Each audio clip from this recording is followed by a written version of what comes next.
पहले खेत को तैयार करते हैं। जो फसल बोनी होती है उस फसल के लायक खेत को हम तैयार करते हैं और उसके उपरांत उसमें जब बीज बोया जाता है तो अनंत गुना उसका फल प्राप्त होता है। ऐसे ही हृदय रूपी खेत की तैयारी भगवान की कथा से होती है। परमात्मा की कथा जितने भाव से श्रवण किया जाएगा आपका हृदय उतना ही पावन होगा, निर्मल होगा। भगवान के नाम रूपी बीज को अंकुरित होने में और तैयार होने में विलंब नहीं लगेगा। शास्त्र में केवल नाम की महिमा बताई गई है।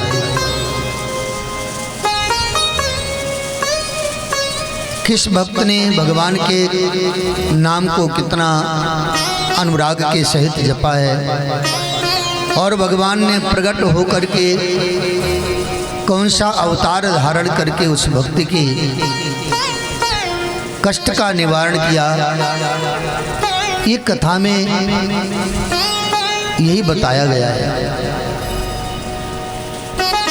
मूल रूप से नाम की ही महिमा बताई गई है।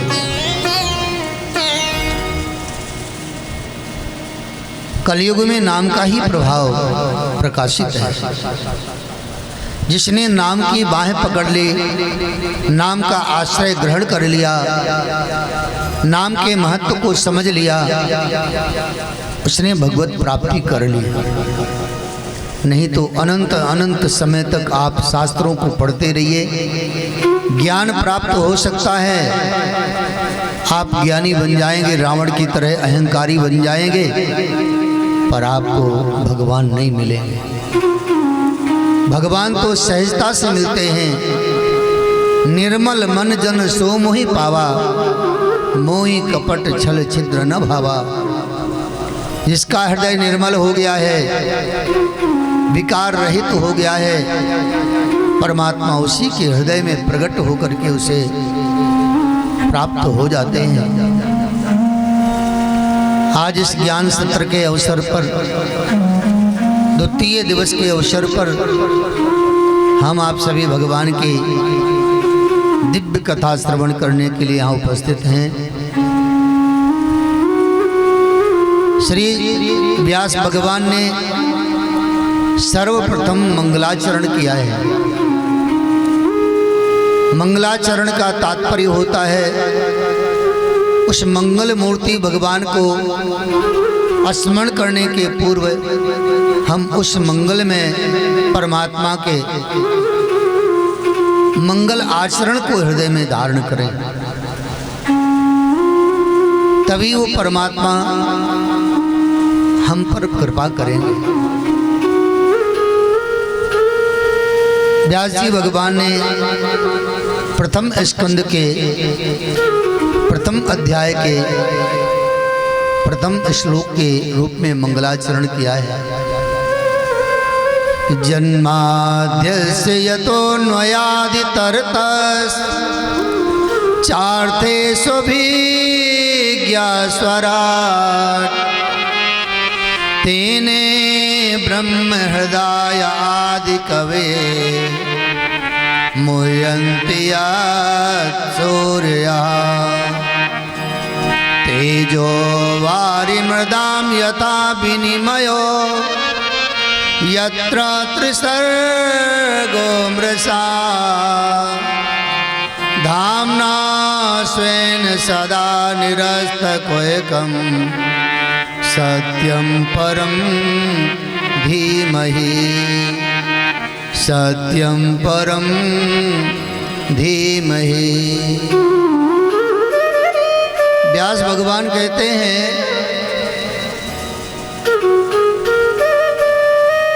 सृष्टि की रचना, सृष्टि का पालन और सृष्टि के संहार कारक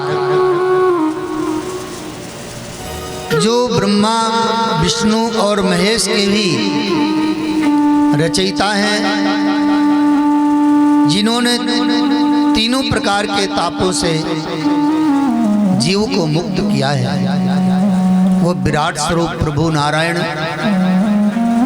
हम सब पर अनुग्रह करें और हम सब के हृदय में ऐसी कृपा करें कि हम प्रभु आपकी कथा को सहजता के साथ श्रवण कर सकें।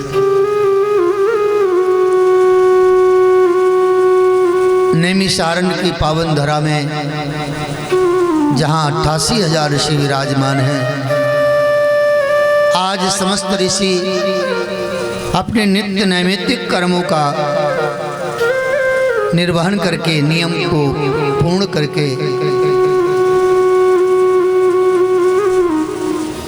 सूजी भगवान के पास पहुँचे हैं कि नैमिषे निमिष क्षेत्रे ऋषयः सौनकादयः शत्रं स्वर्गाय लोकाय सहस्रसमासतो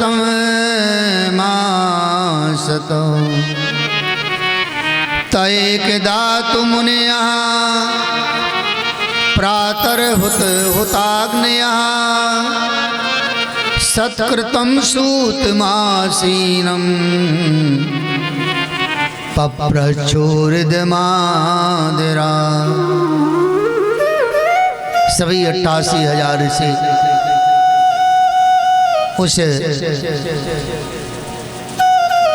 नैमिषारण्य की पावन भूमि में विराजमान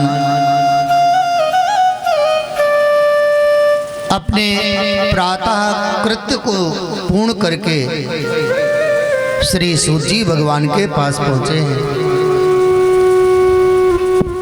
महात्मा में, पद्म पुराण के महात्मा में श्री व्यास भगवान ने कहा है कि कथा का जो वक्ता होना चाहिए वो ब्राह्मण होना चाहिए। लेकिन यहाँ एक मन में संशय होता है कि सूत जी तो ब्राह्मण नहीं है ना, और फिर ऐसे ऋषियों ने सूत जी का चयन किया है जो नित्य भगवत आराधना में लगे रहने वाले हैं। उन ऋषियों ने आखिर सूत जी से ही कथा क्यों सुनी?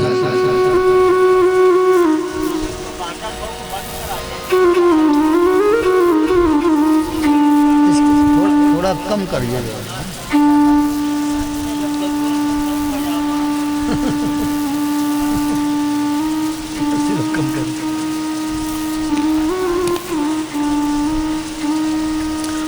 सूत जी महाराज जी की उत्पत्ति वर्ण संकर हुई। माँ ब्राह्मणी, पिता क्षत्रिय, और इन दोनों के संसर्ग से उत्पन्न पुत्र सूत कहलाते हैं। सूत एक पद है। उस सूत के पद में श्री रोमहर्षण जी बैठे हुए।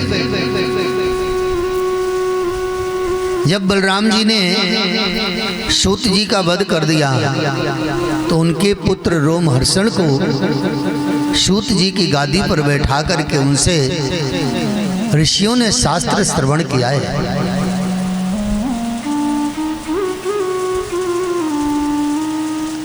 और दूसरी बात है, जो भगवान का अनन्य प्रेमी जन है, जो निरंतर परमात्मा का ही भजन, परमात्मा के पावन चरित्र को सुनना, परमात्मा का दर्शन करना, परमात्मा के नाम का निरंतर जप करना, शास्त्रों का अध्ययन करना, ये जिसके जीवन में हो वह भगवान की कथा के कहने का पात्र है, उसमें कोई संदेह नहीं होना चाहिए।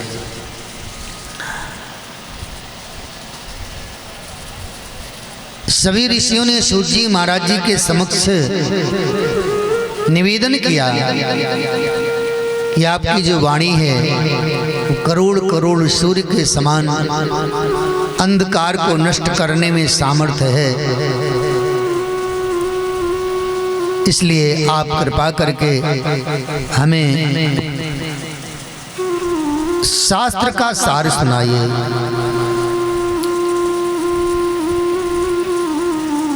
महाराज सूत जी बड़े प्रसन्न हुए। शौनक जी ने प्रश्न किए हैं, किम श्रेया शास्त्र सारा का स्ववतार प्रयोजनम किम कर्म केवताराश्च धर्माकम शरणं गता।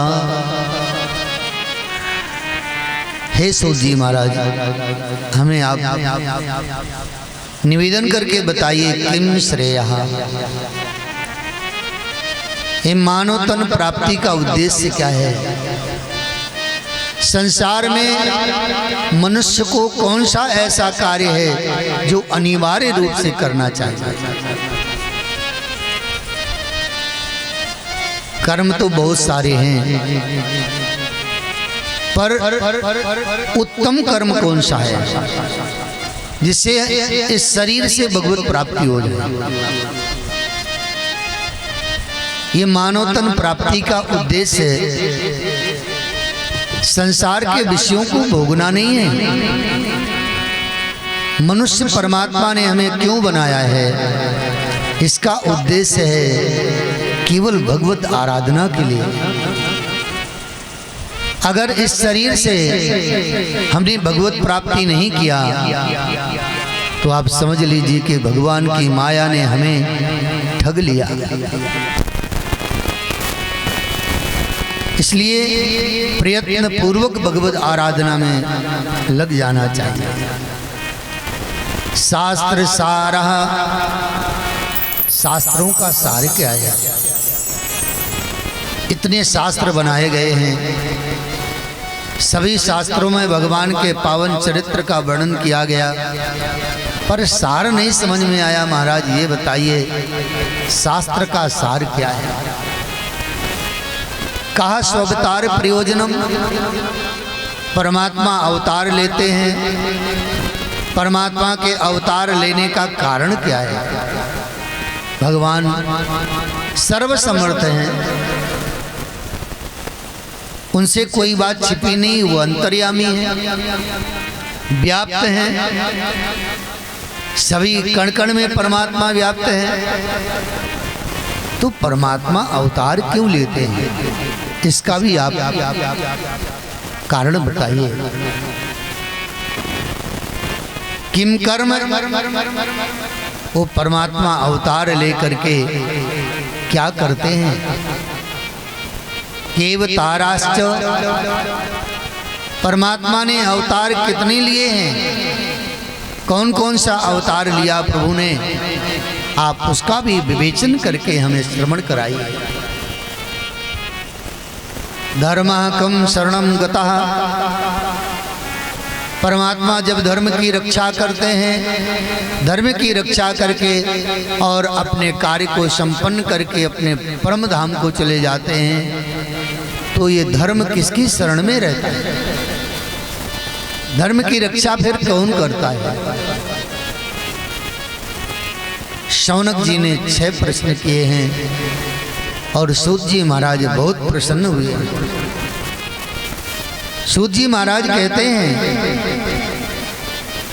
यम प्रव्रजन्तमनुपेतम पेत कृत्यम द्वैपायनो विरह कातर आजुहाव पुत्रेति तन्मयतया तरवो विनेदो तम सर्वभूत हृदयं मुनिमानतोस्मि।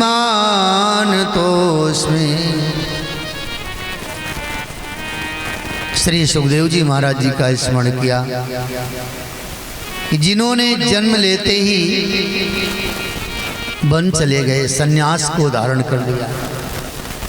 हमारा पूरा जीवन संपूर्ण हो जाता है पर वैराग्य नहीं होता है।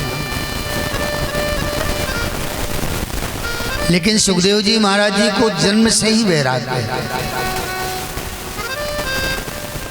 वैराग्य भी कई कारणों से होता है। लगे संसार की ठोकर तो ठाकुर याद आते हैं। जब संसार ठुकरा देता है, संसार अपमानित कर देता है, तब आपको संसार से जो राग है वो राग आपका समाप्त हो जाता है और आपको वैराग्य हो जाता है। सब मिथ्या है, जिसे हमने अपना माना हमने झूठा अपना माना है, वैराग्य हो जाता है। किसी को जन्मजात वैराग्य होता है, किसी को किसी कारण से वैराग्य होता है और किसी को तो वैराग्य का नाटक होता है। जैसे संसार के लोग परेशान करने लगे तो वैराग्य ले लिया, संन्यास ले लिया, पर हृदय से संन्यास नहीं लिया तो वह सफल संन्यास नहीं कहलाता, क्योंकि मन में तो कामना भरी हुई है, मन में तो संसार की आसक्ति भरी हुई है, संसार का राग भरा हुआ है।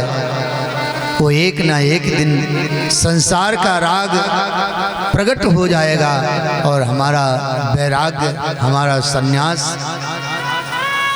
असफल हो जाएगा।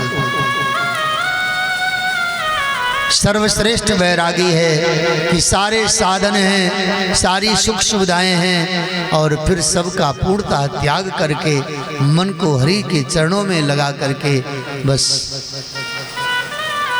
केवल एकमात्र हरि है ऐसा हृदय में निश्चय करके भजन करता है, वही वास्तविक वैरागी है। परमात्मा सर्वव्यापी है।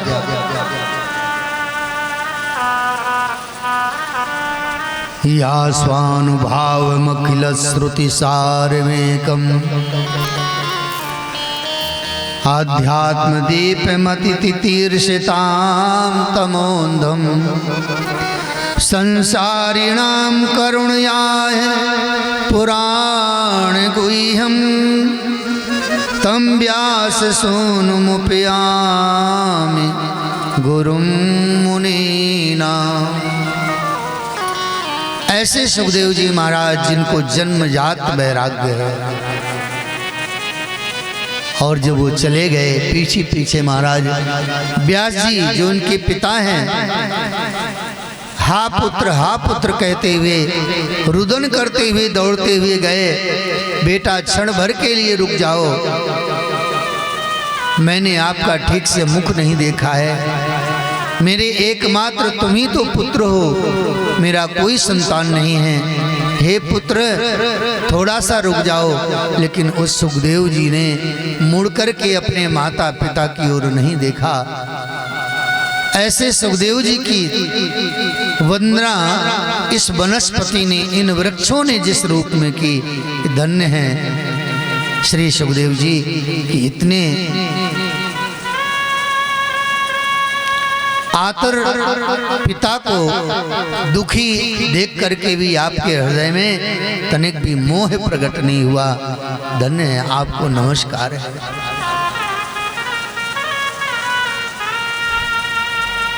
श्री सूत जी महाराज कहते हैं, हे सौनक जी आपने जो प्रश्न किए हैं किम श्रेया, तो आप उसका समाधान सुनिए। कृष्ण भक्ति परम श्रेया शास्त्र साराश्च सैविः प्रयोजनम सतो रक्षा कर्म सृष्ट्यादि लक्षणम।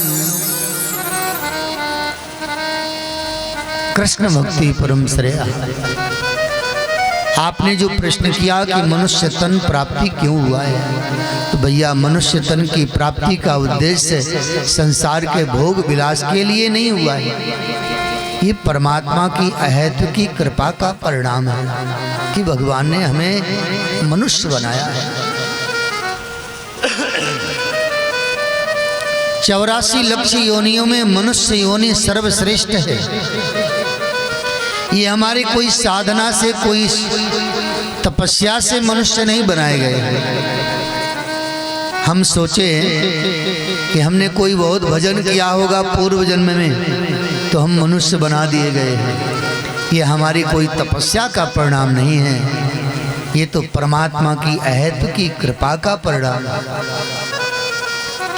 बाबा लिखते हैं कि कबहू के करी करुणा नर देहि, कबहू की करुणा नर देहि, कबहू के करी करुणा नर देहि, कबहू की करुणा नर देहि, बिनु है तो सनेही, बिनु है तो सनेही, बिनु है तो सनेही, बिनु है तो सनेही। परमात्मा कबहू का तात्पर्य होता है कभी। जब जीव अनेक जन्म अनेक योनियों में जन्म लेता है मरता है, जन्म लेता है मरता है, तब प्रभु को करुणा आ जाती है, उस जीव पर दया लगाता है और भगवान फिर उस जीव को मनुष्य बना देते हैं। यह हमारी आपकी कोई उपलब्धि नहीं है कि हमने कोई बहुत बड़ी साधना की होगी तो हम नर्तन धारण करके आए। ये प्रभु की कृपा का परिणाम है और प्रभु ने वचन दिया है, हमसे वचन लिया है कि हम तुम्हें मनुष्य बनाते हैं लेकिन मेरा आप भजन करेंगे, ये आप मेरा वचन मानिए। और जीव ने स्वीकार भी किया कि प्रभु मैं आपका भजन ही करूंगा। पर यहाँ संसार में आते ही जीव संसार की माया से ऐसा ग्रसित हो जाता है कि वो परमात्मा को दिए हुए वचन तो भूल जाता है, संसार के विषयों में लिप्त हो जाता है। संसार के विषय में लिप्त हो जाता है और वही संसार के विषयों का चिंतन, उन्हीं संसार के विषयों का भोग विलास, उसी में रमण करते हुए पूरा जीवन खत्म कर दे। जो हमारे हाथ लगने वाला नहीं है उसी के लिए हमने परिश्रम किया जीवन में, और जिसकी हमें आवश्यकता है, जो हमारे साथ चलने वाला है, जीवात्मा के साथ परमात्मा का किया हुआ भजन चलता है और कुछ हाथ नहीं जाता है। हम खूब संपत्ति अर्जित कर लें, खूब अच्छे अच्छे भवन बना लें, अच्छी अच्छी गाड़ी वाहन की व्यवस्था कर लें, सारे सुख भोग की सामग्री एकत्रित कर लें, पर ये कुछ नहीं जाएगा। जिस दिन शरीर छूटेगा उसी दिन ये सब छूट जाएगा। और जाएगा तो क्या, तुम्हारे द्वारा किया हुआ जो मंगल कार्य है, जो अमंगल कार्य है, वो दोनों पाप और पुण्य तुम्हारे साथ चलेंगे। इसलिए सावधानी पूर्वक जो जिस आश्रम में है अपने आश्रम का यथोचित आदर करते हुए, सेवा करते हुए और भगवत भजन में लग जाएं, क्योंकि यही भजन ही हमारे हाथ लगने वाला है और कुछ नहीं लगेगा। सूत जी महाराज कहते हैं कृष्ण भक्ति परम श्रेया, भगवान की भक्ति ही मानव तन की प्राप्ति का उद्देश्य है कि हम जैसे भी हो हम परमात्मा को रिझा लें, परमात्मा को प्रसन्न कर लें, परमात्मा हमारे कर्म पर रीझ जाएं, हमारी सेवा हमारे सुमरण में भगवान समर्पित हो जाएं और कहें कि बस अब तुम्हें कोई चिंता की बात नहीं है, हम आपके साथ हैं। हम आप संसार के आश्रित हैं, माया के आश्रित हैं, कभी परमात्मा के आश्रित होकर के देखिए, आपको परमात्मा सब कुछ न्यौछावर कर देंगे। सूत जी महाराज कहते हैं शास्त्र सारास च सैव ही, शास्त्र का सार है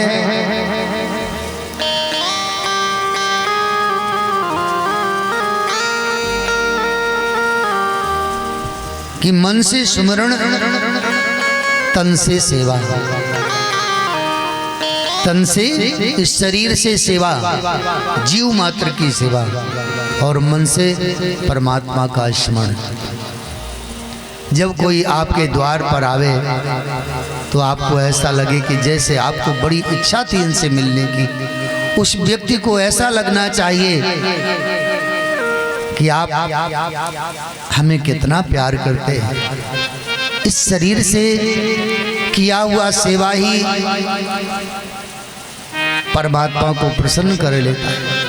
इसलिए संत महात्मा सेवा करते हैं और हरि का सुमिरन करते हैं। वृंदावन में गोरीदाऊ मंदिर है, श्री धाम वृंदावन में। गोरीदाऊ मंदिर के पूर्व के जो महंत हैं श्री प्रहलाद दास जी महाराज जी, उन्होंने संत सेवा की और एक पद गाया उन्होंने, हम आप भी गाएंगे। मेरे मन में तो यही बड़ो चावे संतन को देखूं आवे तो, मेरे